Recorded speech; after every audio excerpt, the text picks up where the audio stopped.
character, a real character, he would almost appear in a cartoon, except that's what makes him a character. He collects cartoons. Rob Muir talks to Jim Bridges, who lives outside Melbourne, with his wife, 4 kids, and thousands upon thousands of cartoons. He may look like your average run-of-the-mill aircraft cleaner, but don't be fooled, because Jim Bridges is a man with a mission. The clues here are stuffed down the back of his trousers. Very few people have satisfaction in their job, and I get more than satisfaction. The people who leave rubbish, i.e. newspapers on planes, are contributing, whether they know it or not, to a national archive of Australian history. The National Archive to which Jim refers doesn't actually exist yet. But every day for the past 9.5 years, Jim's brought his booty home to add to his own archive. Jim's passion is cartoons. I love the cartoon form because it's simple and it's concise and it gets to the point very quickly. And if you read a newspaper, the good cartoonists, they can condense it all down into one cartoon very quickly and get to the truth of the matter, the guts of the situation. Does he know? I think he knows. He can't know, he knows. That's a photo, but it's visual humour using speech balloons, although these aren't speech balloons, these are thought balloons. And it is a form of cartoon, so we'll use that too. To call Jim Bridges an enthusiast would be the ultimate in understatement. For him, the preservation of our cartoons is a single-minded obsession. That they come from daily newspapers or in-flight magazines doesn't matter. To Jim, they are all important. See, that's a Louis the Fly. We'll take both sides of that. All of Australian social and political history are all in cartoons. They're time capsules.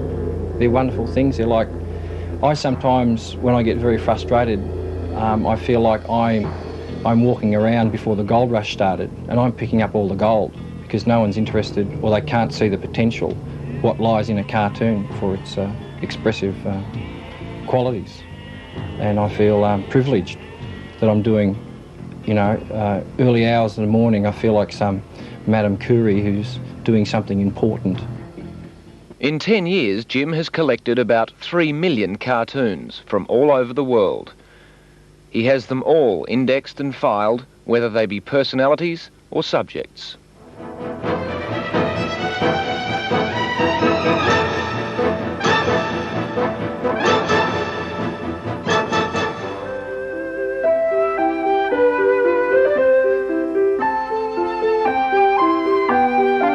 Whether 6 or 7 or 5 or 4, they vary from time to time. Certain people come and go quite a lot. You know that, or you ought to know it. If you don't know it, I'm telling you now. That's showbiz, that's life. Good night. It's a monkey on my back. There's so much work. This is a full-time job. And sometimes when I get so far behind, I might let the kids help me with some of the strips, but, you have to get away from it too. I've got other interests. And what does your wife think about all this? He's got an indecent passion about cartoons. Does it make you angry at all? Sometimes, because it's been going on for so long. It's 10 years now that he's been collecting, and he's not getting paid for it. An indecent passion or a vocation? My long-term thing is to index every cartoon as ever printed in Australia. So whatever you'll be an old man by the time you've done that.